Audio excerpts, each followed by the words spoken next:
What's going on, everybody? Well, the time is here. I have gone over all of the Texas Chainsaw movies in my Texas Chainsaw review series, and it's time to end on another ranking video. Now, just like my Child's Play ranking video, me and Lee from Drum Dums are actually going to release this at the same exact time. So once you're done watching my ranking, he's actually been a part of this franchise and a fan of this franchise much longer than I have, so probably a lot different perspective on certain movies and probably somewhat of a different list. I think we're going to be a lot closer on this list than we were in Child's Play, but watch mine, go over to Drum Dums, check out his list, leave a comment over at his video, hit the like and subscribe button if you're not already a subscriber to Drum Dums, which is an awesome channel, and just let them know that I sent you over there from this ranking. Now, Texas Chainsaw, this was a fun series to actually go through because 2 or 3 of these I've actually never seen before, but more than most of the slasher type franchises, there's a lot more diversity as far as tone and direction and just ideas floating around in the Texas Chainsaw franchise than any other franchise. I don't think there's really,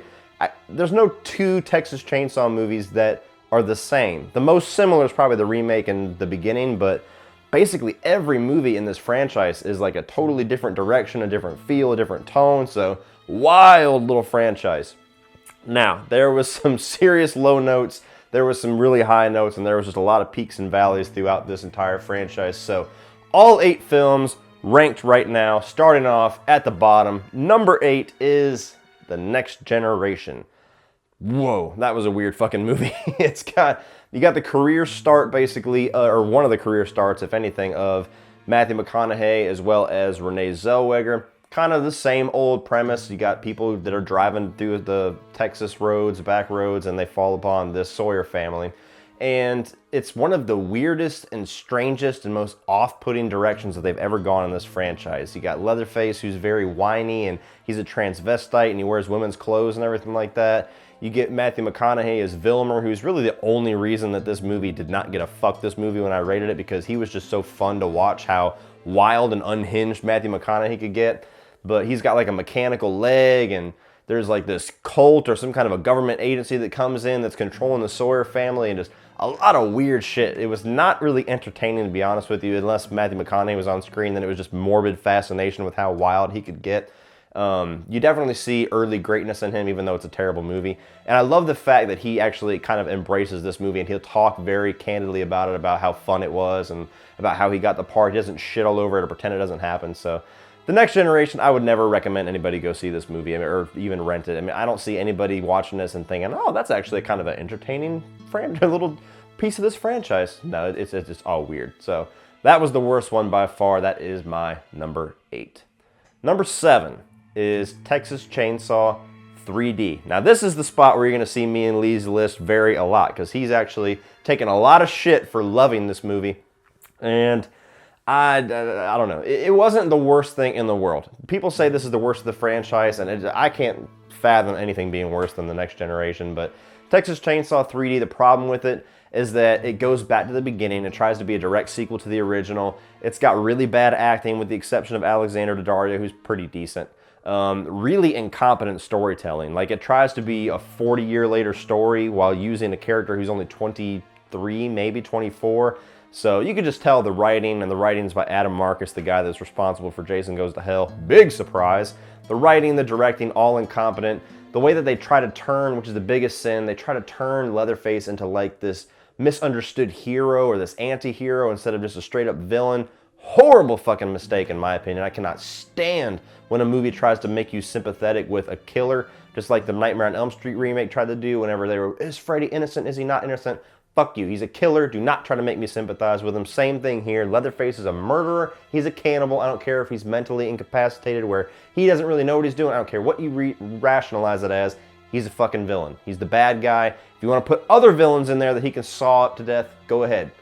But he's a villain. Do not make him an anti-hero. So, Texas Chainsaw 3D, it's a movie that I can enjoy for how bad it is. I can watch it and I'm not hating myself watching it. It's watchably bad. It's actually entertainingly bad in spots. So, again, didn't get a fuck this movie because I can appreciate it for its so bad that it's good elements in it to a degree, but not a good movie at all, and definitely number 7 in this franchise, down to the bottom.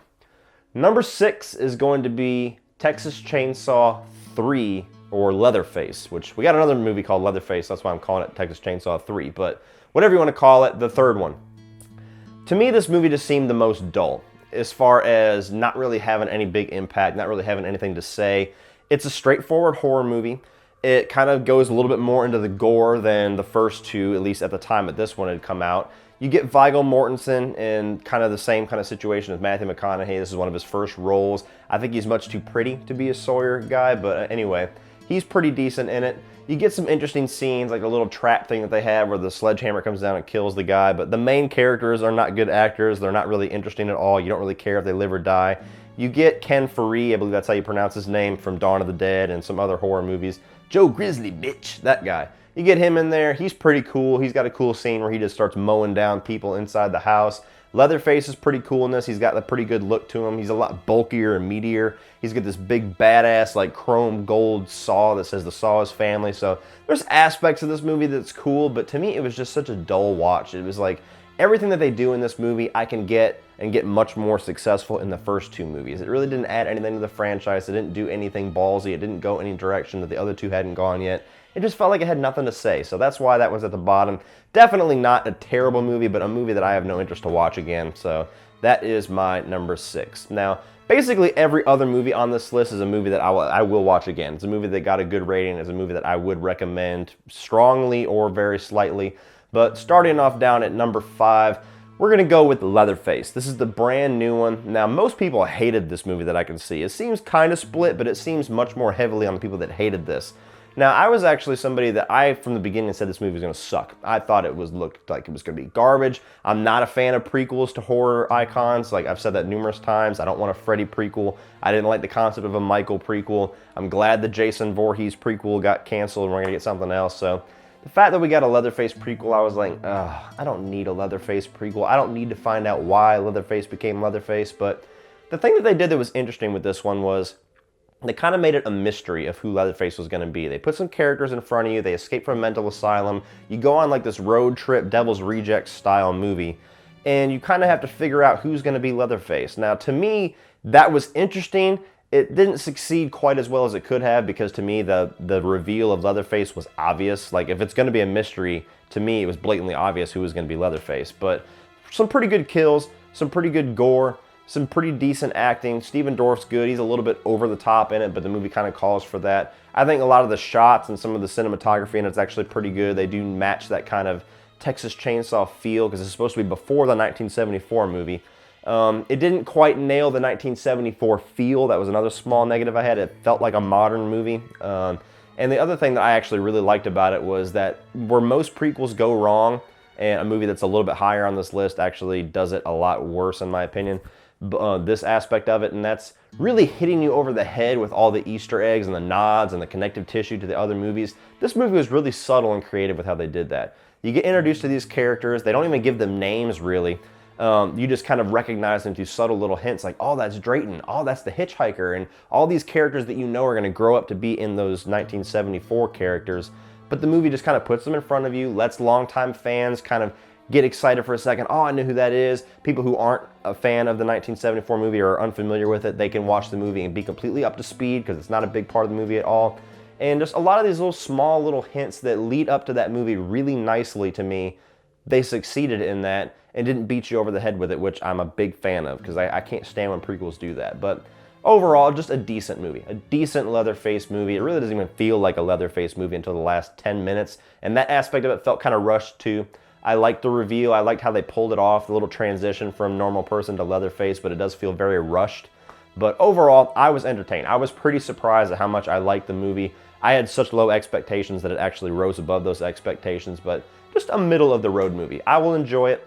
I'll probably watch it again. I would recommend it to fans of the franchise, but you're not going to get this, huge recommendation from me. I'm like, it's pretty good. Walk in with, medium expectations. You'll probably like it. So Leatherface is number 5. Now, number 4 for me is Texas Chainsaw The Beginning. Now, this is the prequel to the remake. This is the one that was directed by, I think, Jonathan Liebsman is how you pronounce his name. This is when you got Andrew Bernarski, you got R. Lee Ermey, and the Hewitt family is what they're called in this little incarnation of the Texas Chainsaw.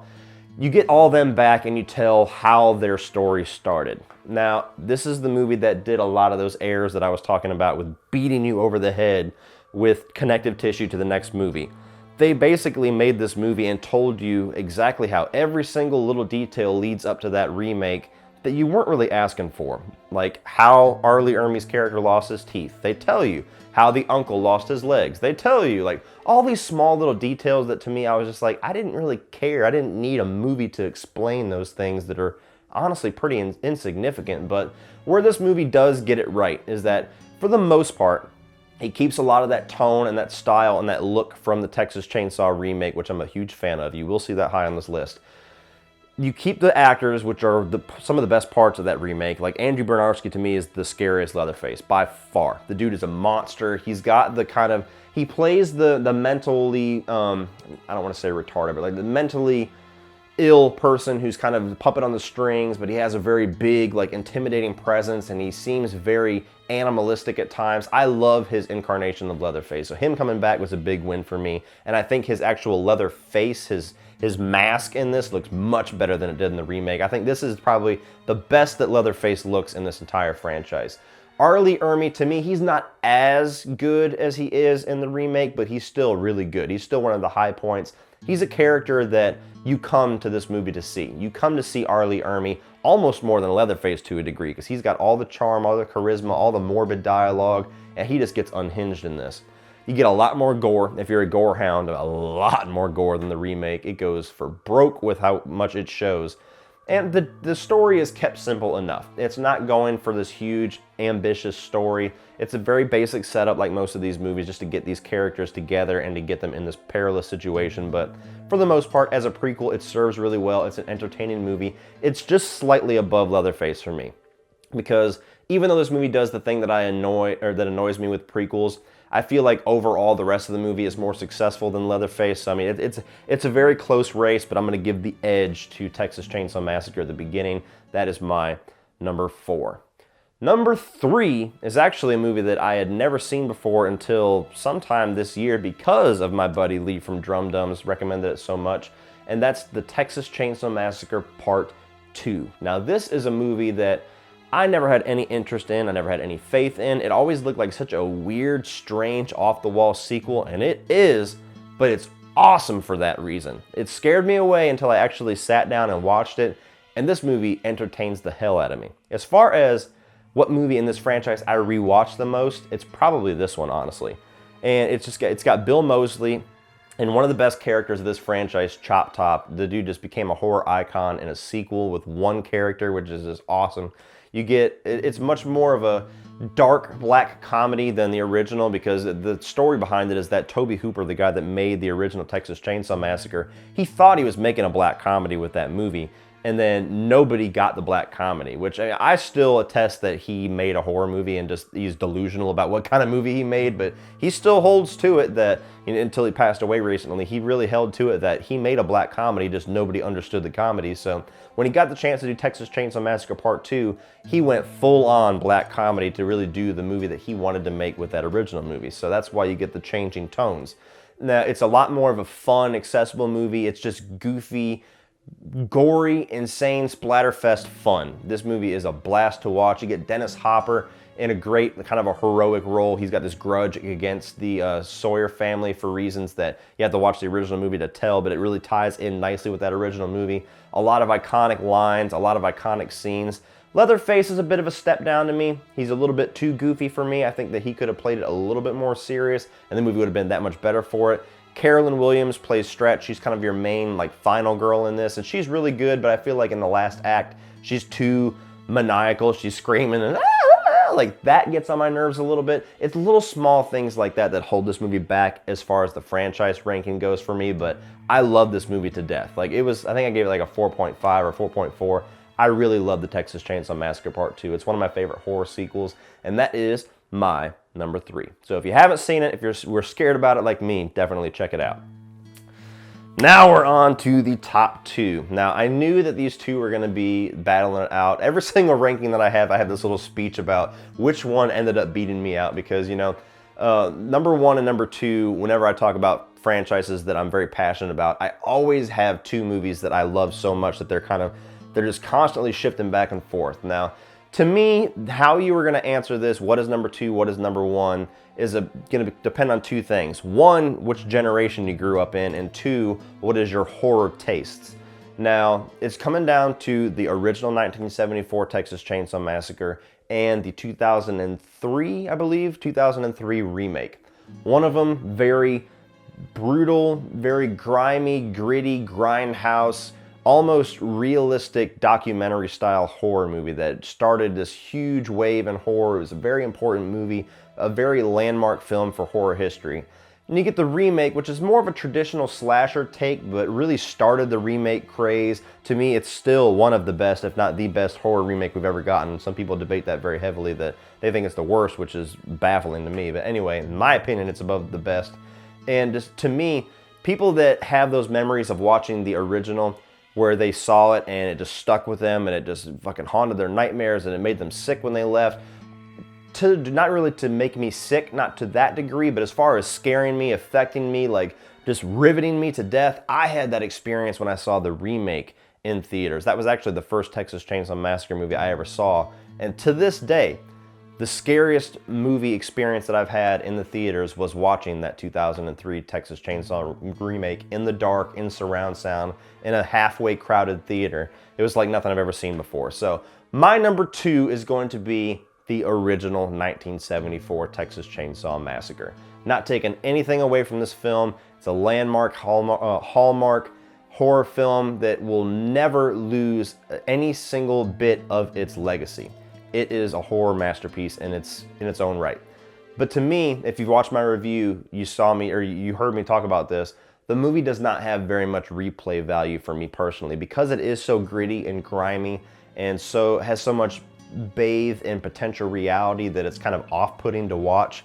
That it's a movie that I don't want to experience multiple times a year. It's a movie that I'll put in maybe once every 4 or 5 years and appreciate it just as much as I did the last time, but it doesn't have that rewatchability for me.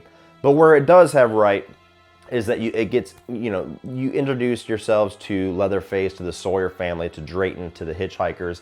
You have these characters like Sally Hardesty and her brother Franklin and all the other characters that are put in this situation, and you just watch them get brutalized from the beginning of the movie to the end, and it's just one of the most huge, insane descents into madness that you're going to see in any horror film. Like, it literally grabs you and just makes you descend into madness with the runtime. As Sally Hardesty keeps experiencing more and more of the hell and the horror and just the macabre of what is going on with this family, you experience it right there with her, and it just feels so real. Like, it's such a unique experience for a horror movie that it's no question to me why this is on a lot of people's best horror films of all time list. I know plenty of people that actually put it in their like top 5. It's a total landmark movie. It started this franchise, but also it's a huge, important piece of horror history. So not taking anything away from that by putting it at number 2. Honestly, the only thing that keeps it at number 2 for me is just the rewatchability. But gotta love Texas Chainsaw Massacre. Gotta respect the hell out of it. And that is my very respectable number 2. Number 1 is, of course, the Texas Chainsaw Massacre remake. Now, some people are going to get pissed about that decision. Some people are going to understand it completely. But just understand, like I said, it's a matter of horror tastes and your generation. This is my generation's 1974 Texas Chainsaw Massacre. So like when I saw the original Texas Chainsaw, it blew me away. It was like no horror movie I'd ever seen before. And what this movie does right is that it's got some of the best characters and some of the best acting in this entire franchise. You get Angie Bernarski, who, like I already said, is like the definitive Leatherface to me. He's scary, he's hulking, he's intimidating, he's fucking off the wall insane. Love that version of Leatherface. You get R. Lee Ermey in this movie. The Sheriff Hoyt in this movie, to me, is the greatest character in the entire franchise. He's the scariest character in the entire franchise. He upstages Leatherface in every single turn in this movie because he is so freaking intimidating and scary and maniacal and just sadistic. And R. Lee Ermey just brings that to the screen with ease. Like, when you give that guy the right character, it's like he's not even acting. He just becomes the character, goes in front of the camera, and does his thing. Love it. He's one of the biggest reasons why I love this movie. It's just rewatching it for R. Lee Ermey. You get Jessica Biel and you get Jonathan Tucker, who are kind of your main two, at least by the end of the movie. And just the cast of characters as far as the teenagers or the 20-year-olds this time around, to me, is a big step up from most of these movies. Now, Jessica Biel's an interesting character because she's frustrating as fuck for like the first 2/3 of the movie, but somehow the movie really convinces you and changes your mind and really wants you to root for her in the last third. And really, she kind of grows into this strong character that you want her to make it out of this. Even though she was pissing you off for the first 2 acts of the movie does a great job at kind of changing its heads and making you root for her towards the end. Even though Leatherface and Sheriff Hoyt, as demented as they are, you do want them to lose in the end as far as her character. Jonathan Tucker is great in this. I don't understand why we don't see more of that guy. I think he's phenomenal. Even actors that you don't see very much of, like Eric Balfour, and I forget the blonder hair guy's name, the one that gets his leg cut off. They're all really, really good. Like, there's no acting performance in this that just stands out as that cliche bad acting. The cinematography, the camera work in this, which is the same cinematographer, Daniel Pearl, as the original 1974 Texas Chainsaw Massacre. Cinematography is phenomenal in this movie. Like the natural light that they use in a lot of the scenes when they're running through the woods. One of the best looking and best shot horror movies out there. I love the soundtrack and the score to this movie. I like how they expand the Sawyer family, which is now titled the Hewitt family, into all these different little mini families that are spread throughout this property. And every time you feel like you escape, you just found another piece of this Hewitt family. I love how the movie's structured that way. It's got a great finale, a great final act. Still baffles me why we didn't get a sequel to this movie. I think that would be the perfect way to go back after Texas Chainsaw 3D, and even though Leatherface, even though I liked it, I think that would be a great way is to actually get these actors back, the ones that survive, and do a sequel to that remake. Probably will never happen, but I love the hell out of Texas Chainsaw Massacre. I mean, I love the original, but I love this remake very much. It's one of my favorite horror movies. It's not perfect, but no movie in this franchise is perfect to me. As wonderful as the original is, like I said, that replay value just holds it back for me. But this one to me is just, it's everything that I personally want out of a Texas Chainsaw Massacre movie. And to me, this is where they got it the most right for my generation and for my personal horror taste. So the Texas Chainsaw Massacre remake is my #1. So what is your guys' ranking of this Texas Chainsaw Massacre franchise? Post your rankings down in the comment section below. It's been a blast going through these movies, and I hope you guys had as much fun as I did going through my reviews and ending on this ranking video. I love ending on these ranking videos, just kind of wrap up my thoughts and talk about the franchise as a whole again. Be sure to go over to Drum Dumbs, check out his ranking for his Texas Chainsaw franchise, and let me know which rankings you agree more with. I guarantee it's probably going to be a lot closer as far as our rankings than the Chucky ones were, but who knows? He might have a very different take on this franchise than I do. Put in my comment section as well as his which one you agree more with. And do you like us doing these little kind of dropping them at the same time, these little friendly competition rankings, or do you want us to kind of do our own separate things from now on? Put all that down below too, because we love all the criticism, whether it's constructive or not. So thank you guys so much for watching this, for watching throughout this Texas Chainsaw review series. If you would please like and share this video to help spread it around. Hit that subscribe button if you're not already a subscriber. If you want to check out my social media links, I got Facebook, Instagram, and Twitter down in the video description below, as well as my Patreon page, which is a great way to give to this channel and help this channel grow while getting exclusive content for your eyes as well. Thank you to all of my patrons, and if you guys decide not to be patrons, I'm just glad you're here checking out the videos and being awesome movie fans with me. And if you want to check out some more of my videos, you can check out a few more by clicking right over here.